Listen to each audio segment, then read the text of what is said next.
Well, first of all, welcome everybody. Anybody here who is not a Tranmere fan? I am tonight. So who do you support? Well, I don't, but I live in Shrewsbury.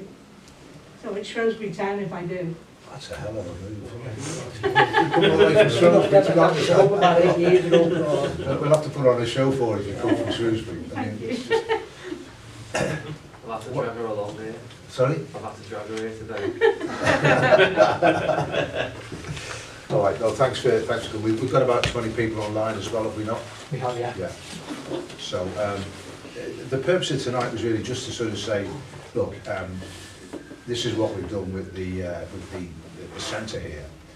Talk a little bit about that and how it's being used, and to see if, you know, I think we targeted sort of season ticket holders, a lot of them close to where we are. Didn't know we had season ticket holders in Shrewsbury, but you know. You might do. And just to sort of tell you a little bit about what we've done and how it's being used, because it only becomes a success if people use it. And we know that there's been difficulties in the past in terms of getting utilisation here, certainly when the council had it. And as Brian will tell you, Brian's he went to school with me, which You don't believe it? you don't believe he went to school, but there That you was go. 10 years after. But he's the local, one of the local councillors here, so he understands what the position was like. What I propose tonight is that we won't spend too much time listening to me.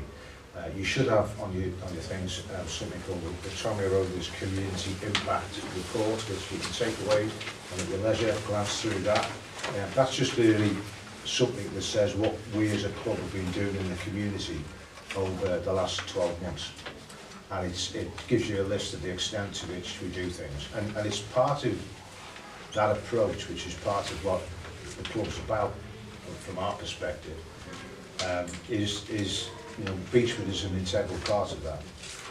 And people don't understand why the football club, you know, does so much in the community. Well, the reality is that I think it strengthens bonds, it strengthens our relationships with the council, etc. And you can get more things done. So if you want to take that away, you can have that. But an essential part of what we do has been the community work. There's Ellis.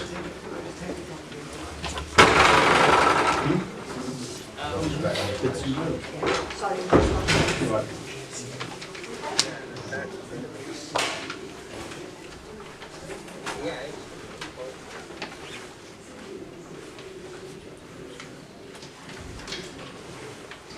This is Alice, who was head of the Disabled Supporters Association, making a big entrance.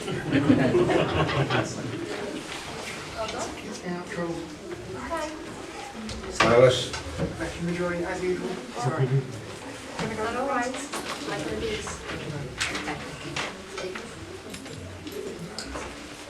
So Matt Houghton is the guy who helps to run, well, he actually runs the community side of the business, and he's been responsible for leading what we've been doing here in Beechwood.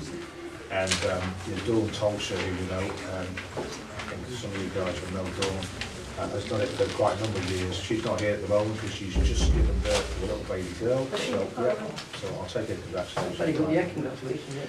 But Matt will just whiz through a few of the things that we've done. And then after that, I think what you know, I said I'd come here for a Q&A. I'm happy to take any questions you want to ask. If you want to ask questions about the club, I'm more than happy to take questions on that. And for those of you who don't know, I was the Chief Executive of the Football Association, so I always get asked about the World Cup. If you want to ask any questions about that, I'm happy to answer questions about that, because it's got absolutely nothing to do with me at this point in time. So I'll do it from that objective basis. But Matt, do you want to just take us through first off? As I say, there'll be any questions you want, you can stop us any time, and it's totally normal. So if you want to just interrupt us or interrupt Matt, do that. Yeah, Thanks very much. Thanks for coming as well, everyone. It's good to see a few people come out and everyone who's online. So, like Mark said, the Beechwood is integral to the club's brand as a community club, as Wirrell's family club, and we run a lot of activities from the centre, and the centre was taken on by the club during COVID, or just as COVID was sort of hitting. So it wasn't the most ideal time, because obviously all face-to-face delivery had to stop, and then with those obviously challenges coming out of COVID and different tiers and all that sort of stuff. But in a nutshell, there's a programme of activity that goes on here Monday to Saturday that is available for groups to come along as and when they want. So for example, there's stuff like badminton, bowling, walking, cricket. We've got a community gym as well, that memberships are £15 for a month. We've actually got funding through the big local to distribute 200 free gym passes for 6 sessions to residents of the Beechwood, the Ballantyne and Bidston Village. So they're slowly being taken up. We're expecting a big increase after Christmas when everyone seems to get back into the gym. But if you're a resident of either of those 3 areas, you'd be entitled to a pass, and what I'd say is speak to the girls on reception. Can the guys go around and have a look and see some of the kit? Because one of Yeah. the things that we do as a club, and this is why the council like it, we can actually attract financing from other parties, from our families, from our sponsors, etc. And we've kitted out. You're going to go on to this. Yeah, I'll go on to So it. you'll be able to see, what differences have been made as well. Yeah, but feel free to have a look around the centre before you leave tonight, because the gym's a really good facility, and it's sort of, it's got community feel to it. It's not a commercial gym, it's available 9 till 12:30, and then the centre's closed during the day, but then opens again 4 till 9:30 in the evening. So, like Mark said, we're able to attract funding from other funders through Trick as a charity, and that's where we got the funding for the community gym.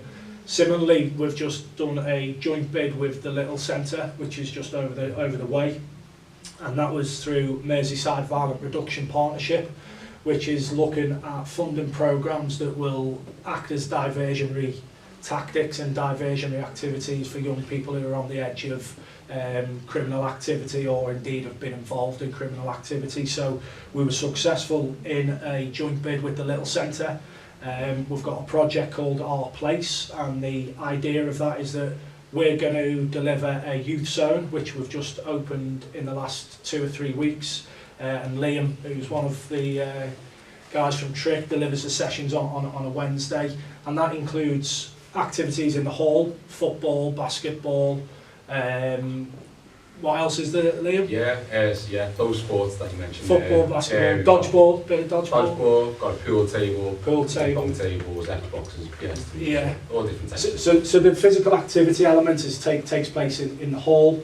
This room can be utilised for table tennis, indoor table tennis, and then in the room at the back we've just kitted out with a brand new pool table, an Xbox and a PlayStation 5, and that was after consultation with young people about what activities they wanted in the area. So with that bid, we wanted to not just tell young people what they haven't, we wanted them to have a say in what they wanted and tailor that to their needs. So that's our side of it. The Little Centre are doing something with a younger group where they're going to do a photography project, and then that's going to culminate in a celebratory event at Prenton Park, probably at the end of March as well, where we'll invite local councillors, the funders, and if you want to come down to that event, just let us know, and we can sort that for you and see what the project looks like at the end. So that's a flavour of how we're utilising the venue. We've got a venue here that can be used for hire, so birthday parties as well. The idea is that we can hire the hall out, and the room eventually, after the project's finished, that'll be a space that people can hire if they've got kids' parties. We can attract funding in from other sources and link up with our partners in the area to deliver bespoke projects for young people, and not just young people, adults as well. We have disability groups that come in and use the hall. Wildcats come and play basketball, there's cricket.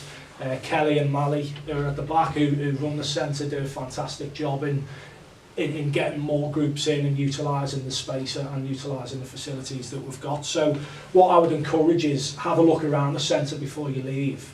Have it in your mind as a place to come, whether that be to utilise the gym, or whether it's that you've got a group of people that want to play football, or you want to come and utilise the community gym. Just have it in your mind that it's here and we want it to be utilised, and we want it to be a community asset really. So happy to take any questions or, you know, email anything else if anyone's got questions after that. But in a nutshell, that's what we're doing with the place. I think that just to add a couple of things in there, in terms of things that there'll be certain thrusts in what we do in the community side going forwards.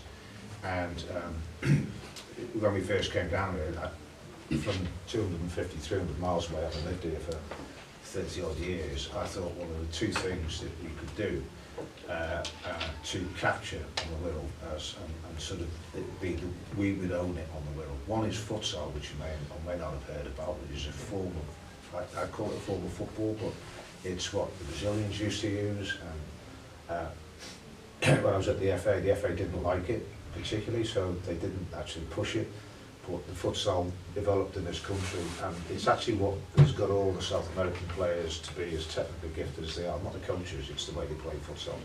So that's one of the things that we started to develop on the Wirral, and it's coming back into full force, so you can use the gym there for futsal. So you'll probably see a flavour of that, developing futsal and futsal leagues. We've actually got, at the ground, we've got a futsal centre there, and if we do the stuff at the campus, there's a gym there that can be used for futsal. And the reason I say that, because the other thing we looked at on the first game, you'll laugh about this, it was women's football. So it's not just because of 2022 they've won the European Championship, but there is an opportunity, and we're going to be developing women's football across the world. And one of the issues that they always had, to my mind, when I was at the FA, was that there weren't enough facilities for them to play. And the facilities they got was the pitch on the probably 1, 2, 3, maybe even sometimes the 4th game on it of that, who could then come and play futsal, for example, in the months they can't go and train because the pitches are poor. So there was actually, they said they didn't want to come to Beechwood. So we have to get over that. Yeah. And that's the whole thing about us. You know, we're talking about potentially moving the main entrance to the back there. It costs money to do it, but I think, Kelly, that's probably a better solution, isn't it, rather than having the front where, you know, kids are hanging around and so forth. We had the cages put up, and that was amazing. As soon as the cage got put up, the children stopped hanging around there then because they were hanging underneath, so it was a really good improvement. But I do think the back entrance would be really good opportunities, because I think then it'd bring more people in. You just drive straight in. You've got the big trammy badge on the front, and some people don't recognise that is the front. I mean, you got lost yourself, didn't you? So, you know, I mean, poor Jack was going round, but if that was the front, we'd much have more attendance, because people think, oh, it's recognisable, it's on a main road, we could light it up, and we could use the back as the front. Well, it's visual, isn't it? Really? It's visual, yeah. And the children won't hang around on the front. They don't like being on the front. That's like a square, isn't it, of the entrance? So I just feel that the main road would be more of an advantage for everybody to use. The back's hid. So people that don't want to come onto the Beechwood aren't going to drive in to come down to the front. Where you've got the main roads and the buses will see it, and once that's all lit up, it'll stand out like a sore thumb. So everyone will see it and go, wow, I never knew that was there. So I mean, I think also the message is that, you know, we were slowed down by COVID, but what the staff have done, I think, has been a fantastic job of pulling into something that's a lot more lively than it was. The one other thing I'd say is that this is part and parcel of what the club does, is do things in partnership. So it's not to replace anything that the community centre was doing here, it's to work in tandem with them and fill in gaps that they're not so necessarily able to cover, or they're not covering. And just to summarise it, I suppose, the way that we've structured the community stuff that we do around the club is it's in 3 areas. One is health and well-being. So that's about getting people to come down and you know, walking football, people my age who can't run anymore. You'd never run anyway. Never run anyway, no. Well, I didn't need to. So it's health and well, it's getting people involved in doing things and fitness and the gym and all that kind of stuff. The other thing is something that it's called enhancing lives, and it's about things like kids who are in care, who can't go to a game, we can give them tickets, and we push some tickets onto the Beechwood estate so they can go, and they can go with their parents. There's some great stories and examples of that where it's made a real difference to people. So that's one form. We have the Super White Christmas, and I came down last year and there was another Super White Christmas here, which Kelly and Co and all organised, and it was brilliant. You know, we've done it for about 5 or 6 years at the club. How long have we done it at the club, Nicky? 6 years, 7 years? 7 years now. Yeah. This will be the 7th. This will be the 7th year. And you know, and so volunteers come down, and at Christmas they come down and they'll do things like they'll foot serve meals, they'll make meals for, you know, kids out of care. I think it was last year, when kids come out of care, they've got nowhere to go, you know, and they're young adults and they've got nowhere to go and they're not getting any presents and stuff like that. We've actually got other partners with us, and this is what the club can do. So we have a relationship with Coldy. Now, when I was at St Anselm's, Coldy was a posh school, so it's my Robin Hood policy where you rob the rich to give to the poor. And they gave us, this year, they gave us 800 presents for the kids who otherwise wouldn't get presents. And every year they've given us 400 for them, and last year they hit 800. You know, and it's just, it's all that is using the club as a focal point. So that's enhancing lives, and there's lots of other stuff we do on that. And the final one is citizenship, which we've done quite a bit with the police. You know, there's loads of initiatives all over the place, and what we've tried to do is to focus them in one area, so you get a bit more strength. And we're using the Beechwood because of the location of the Beechwood, because of the history of the Beechwood, because of the reputation of the Beechwood. We're using the Beechwood to focus a lot of what we do in terms of the citizenships things there. I like citizenship. I mean, it's actually getting kids into a position where they be a useful member of society, you know, and skilling them up for that. Yeah. And so they're the 3 areas that we work on principally, and hopefully you've seen that coming through a little bit in the Beechwood so far. And what we want to do is to make it even more vibrant than it's started to be now. And you can ask any questions you want now, whether I think that it was a penalty. Any questions? Can I make another comment? It's good to see a page in here in your pamphlet about equality and diversity, because I think that's important. It's probably ironic that we've got a World Cup on at the moment where it's illegal to be gay and people can't even go in the stadium wearing a rainbow hat and things like that. But I think it's important that as part of the message that we're all given out to the community, that everybody's welcome. It doesn't matter what the background, the colour, religion, whatever.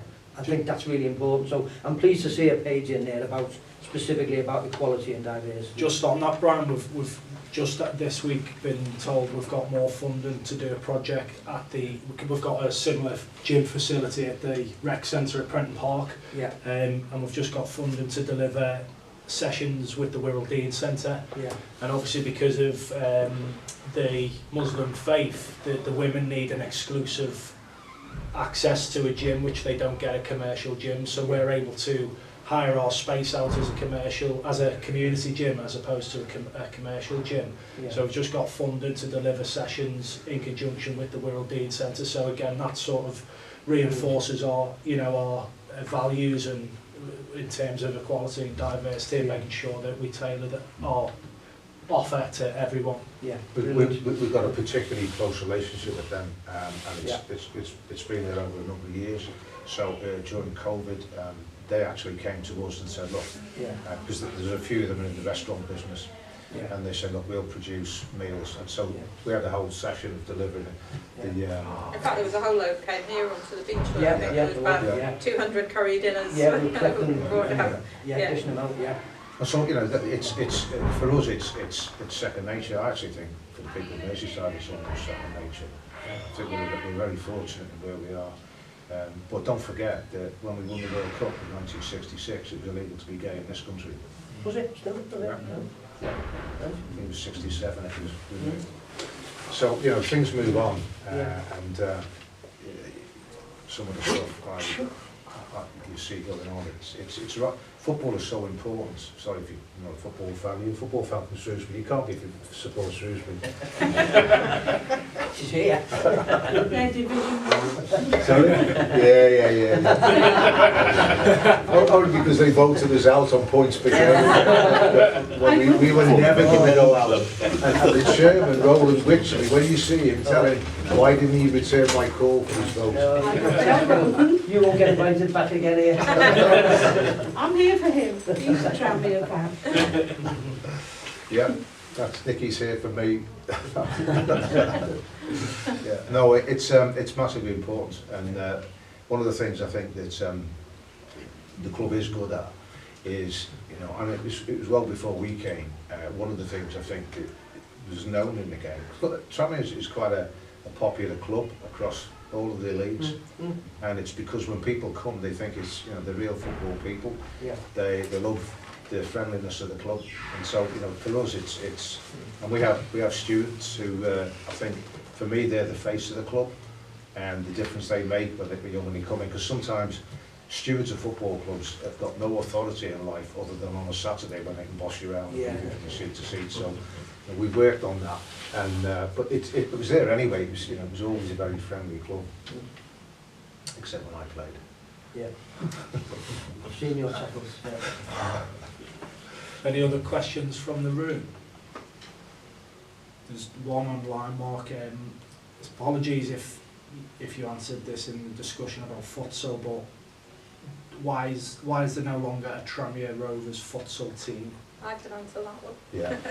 So the short answer is that having invested a lot of money into putting a facility together that met all of the standards for the league, the FA, or the part of the FA that is in charge of futsal, in their wisdom, changed all the rules, and it was no longer technically compliant to play at that top level that we were playing at. So we still are doing futsal. Obviously we've been massively disrupted by COVID, but actually the futsal for you know, all the kids groups and the leagues that we've got is back up to full strength. But that's the reason that we don't have a senior team in there.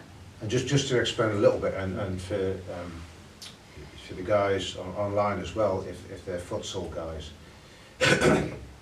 as I was saying before, futsal is they play with a hard ball and they play with certain specific goal size and certain rules.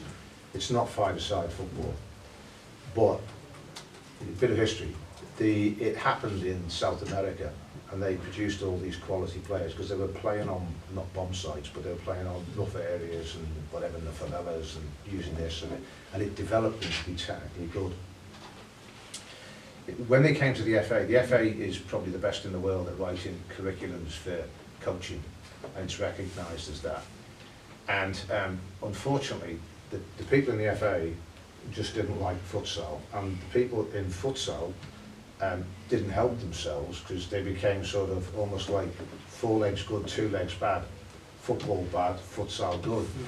And actually there was just politics that went on, and so you get what I call futsal zealots, who just really focused on that's a separate sport, and you know, it may well be a separate sport in that regard. But what happened when I first came to Tranmere, I was talking about wanting to develop futsal.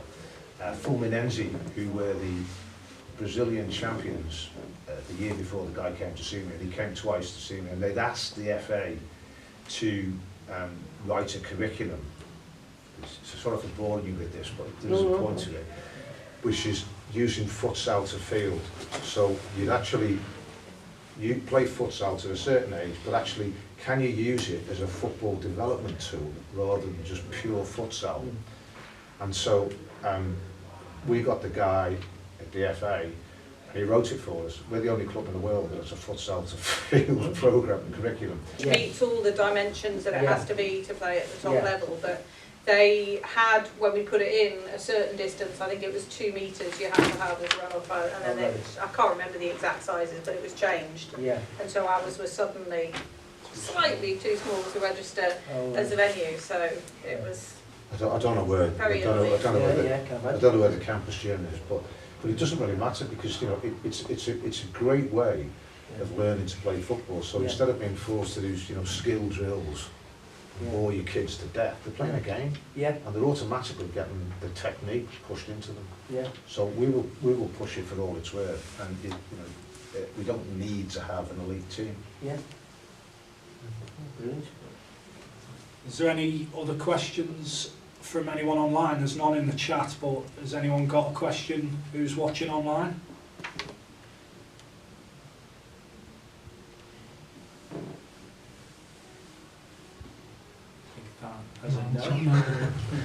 Any others from the floor? I suppose going a little off topic, but when you look at, say, for example, the futsal development, and obviously we've done away as a club with the youth setup that we had, the youth academy, quite logical obviously with the finances involved and the cherry picking the players with top clubs, but is this feeding in like from the futsal where you're looking to then like nurture the generation into the development college, create like future youth teams this way and sort of go off the beaten track? Yeah, it's a good question.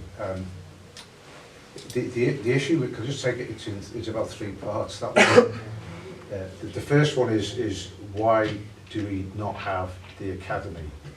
Now, the Football League constantly sells the future for the short term, and in 2013 they went into what was called the E333 system. Triple P. E-triple-P system. and that was where the Premier League paid some cash. They were allowed to then shop a lot wider than they can do, so they can hoover it all up, all the best players up. And you don't get enough cash to pay for all your costs. So if I paint a picture for you, which is at the front end of the system, we were category 3, there's a category 2 and there's a category 1. Liverpool, Everton, Man United, Man City, category 1, all within 40 minutes, 20 minutes of where we are. So at the front end of the system, say it's aged 8, and it can be younger these days ridiculously, there's a filter, and the filter is called the parents. So you have a kid, and he's got a choice of going to Liverpool, Man United, Man City, or Everton, or us. The parent will take him to Liverpool, Man United, Man City, or Everton. With all due respect to our club, that's what they'll do. So you've immediately filtered out the top range guys. You then, the Wigans, the Blackburns, who are Cat 2s, will filter out. So we get third rate coming into our academy. And then it's just the logic of it. You might get some kid who's brilliant, but you get third rate basically. You then go along, and we're putting into them 2 nights a week. In the Cat 1 academies, they might be doing it 4 or 5 times a week. Our kids are playing in a category 3 standard games program. Their kids are playing in a category 1 standard program. And by the way, by the time you get to 12, if you've got anybody who's any good, like Kumas's kid, he gets nicked for nothing. Yeah. There's a little bit of, someday in the future. So by the time you get to 18, what's going to be coming out of our system other than third rate? And what's going to be coming out of their system? And I'll take it a little bit further than that. If you then look at the demographic of Liverpool and the demographic of their team, they're too different. You don't have that many Senegalese or Egyptians living in Liverpool. And so where do the lads go that's been in their academy? So the idea was that we didn't invest for 10 years in a group of kids that, with all due respect to the kids, if you follow the analysis, they come out as third rate. Whereas if we then look at a Liverpool or an Everton, they've got lads there who are not going to make the Premier League, but they've have this massive investment in them for 10 years. So why don't we say, well, we'll take them and we'll create a platform for you to develop and sell yourself. So you then get likes of O'Connor, who was Manchester United and Celtic Cat 1 all the way through. We got him on loan, try before you buy. We then say, okay, we'll take him, and actually we give them a sell-on. So we take a lad, and there'll be people that are interested in signing that lad. You've seen O'Connor. Bristow. Have you seen a player at Tranmere like Bristow in the last 10 years? Well, on the other side, I mean, I'd say the fact that he's younger than Cogley, but the pair of them do give us a great dimension. Yeah, I mean, and Cogley's a good example. we got him a little bit older, but he got lost in the system in Birmingham. And because they had, you know, a better player than him in the first team or whatever, he never got his chance going through. So we managed to pick him up. So the key is on getting recruitment of these people who are around in the system, rather than spending 10 years investing in what's going to come out to the end of it. And with all due respect to what I saw coming out of our academy, I think... if you're at my local team, Marine. They're non-league players. Yeah. So that's what you'll get out. If you now lots of the EFL clubs, I think A, they haven't seen it, and B, they haven't got the balls to do it. But you've got to be, you know, so we have players like Cogley, we have players like Bristow, we have players like O'Connor, and you know, you've now got a team. They are young. Our average age, until Tom Davis got back inside, our average age was between 23 point something and 24 for a team. So you'll have inconsistency. We said this at the start of the season, both within games and between games. You know, so in the last sort of 11 games, we won 5 on the trot at the start, and then you know we lost 1 in 5 going the other way. We lost 2 in 5 now. So it's one of the things you have to put up with. But by the way, those lads will be better next year, and then you're starting to do it in a totally different way. And if you look at Bristow, he was offered, because I think QPR messed up his contract in some way. They dropped one anyway, and he was offered at Chelsea to go to Chelsea to play in their under-23s and then see where he goes. I think he was also offered at one of the Sheffield clubs, but he came to us, and he came to us because he knew that what we were trying to do was to develop him so he plays men's football and he learns as he goes. And that's the academy answer I'm talking about. In terms of futsal, I don't think that will be sufficient to develop players, even though it does develop your skills. It won't be sufficient to develop you anymore, because what we've got now, because of the Premier League, they massively hoover everything. And they used to make mistakes. I spoke to Warwick River when I first came down here, and because they couldn't hold on to all of them, they used to make, so Kumas, everybody says, no more Kumases, no more. Well, Kumas didn't come to until he was about 16. You know, so again, it's not dissimilar to what we're doing, but it was happening earlier. Now they hold on to them. They used to have an under-21 league, and then because they had no spaces for them to come through, they held on to them. Then they had a under-23 league. You know, so and these kids were lost because they weren't developing. And I know if you're not really getting in and around the first team of the league side when you're 20, then you just started wasting, and then you won't develop anymore. So it's us responding to what we see in the marketplace, but what's key to it is the recruitment and making sure that's right. And we do a lot of data now that gets us into a position whereby we identify the players that we think are going to be good. So you know, you've got your Bristows, your Crumleys, and whatever. Futsal won't do it on its own. Yeah. But if we were running an academy, the futsal to field would be very useful, because we'd certainly deploy that. And when we do the international stuff that we do, we take the futsal to field curriculum into that. And we do that with the girls as we develop. One thing I'll just say to you now, in terms of the development of women's football, if you leave it to the Premier League, it won't happen. It'll be a small sliver of what it could be. It's got to come from the grassroots up, and that's what we're going to try and do here on the Wirral, is to develop it from the grassroots up. So, and that'll be where futsal will show its strategic benefits. Bored you to death with your question. It's not created another question in my mind, actually. Yeah. Because obviously the role James Paul had was probably overseeing quite a lot of the influx of younger players we brought in from the summer. So is that a role that we're looking to recruit into again, or was... Yeah, I mean, one of the things, when you look at the business, you can split it into key processes. And the key processes in the football business, to me, are recruitment, development, and management. By management, I don't mean just Mickey.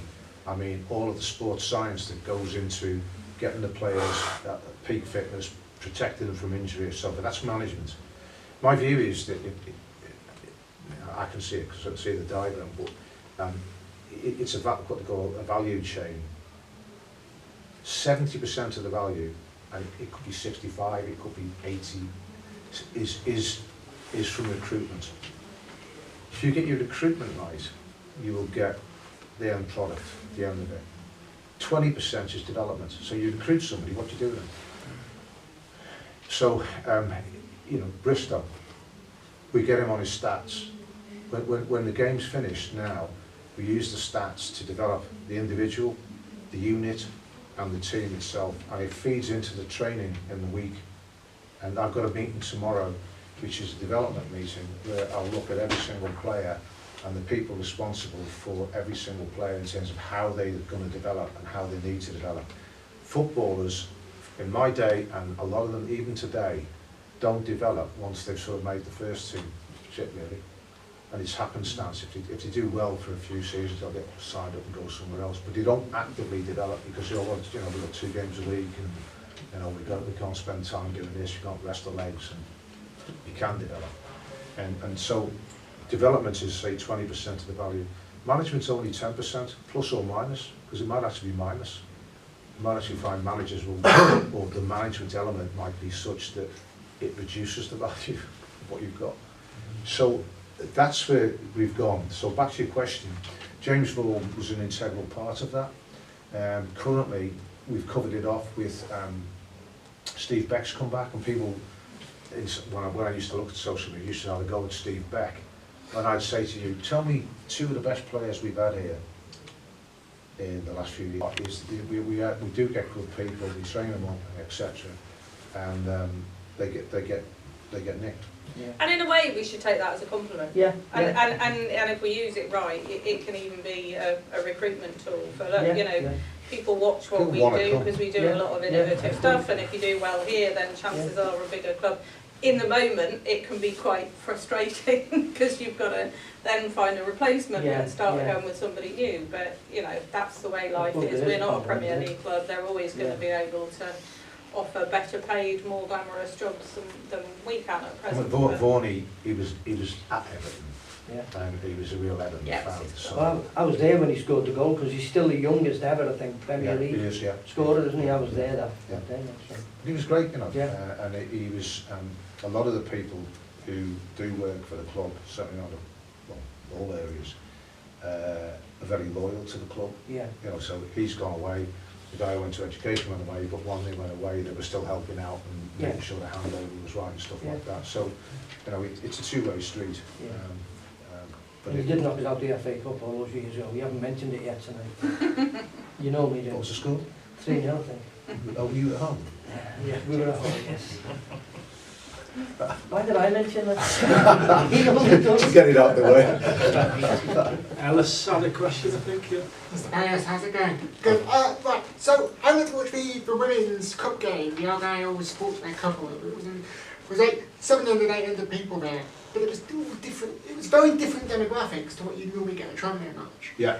It was a lot of women, a lot of girls, very different demographics that the club would normally struggle to attract to games like that. Are there more plans for more women's games to be played at Prenton Park when the schedule permits, so to speak? Obviously that's the Liverpool FC women's schedule, but also the men's team schedule as well. Is there potential for more games to play? It does bring in a very different demographic in a more positive way. Yeah, there aren't plans specifically to do that, but if you could fit them in, we would fit them in. The reality is that, you know, you're playing with 2 teams playing on the pitch, and the EFL, not that it bothers me too much, but the EFL have restrictions as to what you can do and how many teams can play on the pitch, and it's just about the 2 teams that will actually do it because they've got a full fixture list as well. Then you've got the issue of it then costs you to put a game on for health and safety and stuff like that, and relative stewarding. So once you start to do that, it becomes difficult because the economics are not there at this point in time.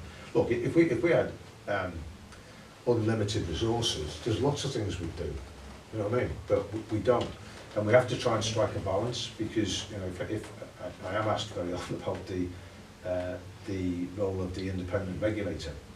And for me, what the independent regulator has to do is to, because football can't do it itself, what he or she has to do is to create an environment that stops the hand-to-mouth existence of football, because everything goes into wages. So we have to try and balance that.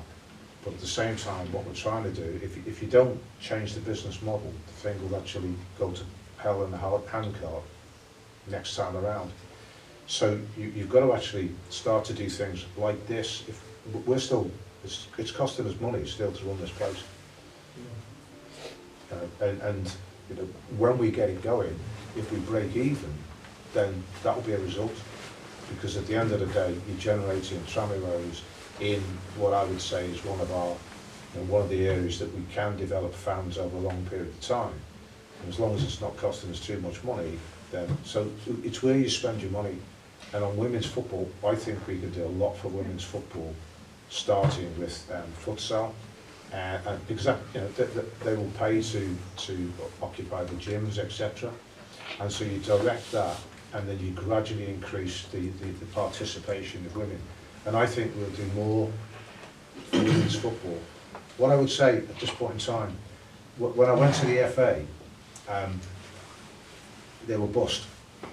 And the lunatics were running the asylum at that time, because the Premier League had got their hands on running the FA. And when I came in, they were trying to cut costs because they were bust. They needed 100 million. And one of the things that people do when you bust is they cut costs, but you never cost cut your way out of it. It's one of the tools in your bag. So when they looked around, they went, okay, so what are we going to cut? Oh, yeah, and I went to the meeting on the women's game, and they were going to cut the costs on the women's game completely, just throw it out. And I actually said, well, and I can say this now, because you know, when we won 2022, it was like peeing yourself in a dark suit, a nice warm feeling, but nobody notices. And what had happened in 2003 was they said, we're going to cut the women's game, and I said, well, actually, we look after, I can't remember, it's 40,000 or 20,000, 40,000 clubs in England. Rugby has less than 2,000. Cricket and tennis and whatever, they're small sports. How do we dominate more than we are strategically? Well, actually, a fairly obvious answer, and that is to get the other half of society, which is pretty influential, more involved in the game. So I said to them, no, we won't cut investment in the women's game at all. And so we maintained it at that point in time. So I am a fan of women's game, and they used to think it's because I've got 5 daughters and I want them out from under me on Saturday, but it is something that I have to, Nikki has to balance against the other priorities, you know, because you'll have everybody out there on social media screaming, you know, because Mickey's indicating that we haven't got a good budget. We have got a good budget, I can tell you. We are, and if you look at some of the players I've just said, you've not seen them in a white shirt in the last 10 years. So I'm fairly comfortable that we've got a good budget, but that budget costs us money. We make losses, and we still make losses, and we can't continue to make losses. But if you make losses, you're obviously spending your money somewhere, you're investing somewhere, and that's what we're doing at this point in time. So we've got to balance the whole thing, keep the side going there, and constantly try to improve and build the stability of the club. And so there'll be certain things we can't do. You know, but I think it's also important to make the point that there isn't a big push from the women to be playing at Prenton Park. They loved it when they played there as a one-off game. They thought it was brilliant, and it was, you know, a big day for them. They don't particularly want to be playing there all the time, because it's very difficult to create an atmosphere with a few hundred fans in a stadium that size. You're actually better having them close to the pitch in a smaller one, and you know, it'll grow as they get better, and you know, the women's game grows and they get more. But I think there's better ways for them to spend the funding than on paying for stewards at Prenton Park and all the stuff that we have to have because of the safety certificates that goes with a professional football ground. I've literally got I've had a couple of meetings on it, and they're coming back to me next week on it. And the types of developments we're looking at is, I think if we can get some sponsorship around reducing, you know, what the girls pay for this and that and the other, and so forth, so we can help with that. Louise and her cohort who've driven the women's game and under the Tranmere badge on their own, basically, with very little help and support. They've been great, and they're now helping us in terms of looking at what we could do, just as I've said before, in terms of growing the women's game, in terms of, that's from a grassroots perspective. In addition to that, we're looking at the college, because the college that we brought in, so you asked the question about the college. The college that we brought in was very much football focused, and it sort of precluded putting a cohort of girls in there. And what we've done now, partly latching onto the success of 2022, is to also look at potentially, not next year, bringing a cohort of girls in, and we're also going to change and broaden out the curriculum so it isn't just too football focused. Well, we are a football club, but it doesn't have to be so that it's, you have guys who are just doing a football thing. So that in itself will then start to bring, and there's a couple of girls who are playing for the women's team at this point in time who want to do A-levels. So we're talking to, again, Caldy, who are great school. We're trying to combine some of the kids who are doing A-levels and timetabling it so they can actually also get the training with our lads, because they've got some good lads at Caldy. And actually we're trying to then get a timetable that will fit in a girls' cohort as well for next year. Just hot off the press, the education guys are currently beating Lincoln 1-0 in the League Cup. Wow. So just on that, so the college is not about making professional footballers, but what we say is you'll get fantastic training. So if you fancy yourself and you've got a chance, there is no other. I call it an academy. We can't call ourselves an academy because we came out of the system. But outside of football clubs, there are what they call academies who are doing what we're doing in the college. And there's no other of those academies that trains at a first team training ground that gets the same coaching that we're getting. And actually, some of those kids can sometimes be pulled on to sessions with the first team and things like that. So they've got a visibility that you wouldn't get otherwise. And we've got Sam Taylor, who's just scored against Lincoln. He just scored against Lincoln. See, that was the example that my mind was stuck on when I thought about this development alternative. Because Sam Taylor, like I've seen him play a few of the pre-season friendlies. He came on against Southport and looked really live. Played against Crewe. Yeah.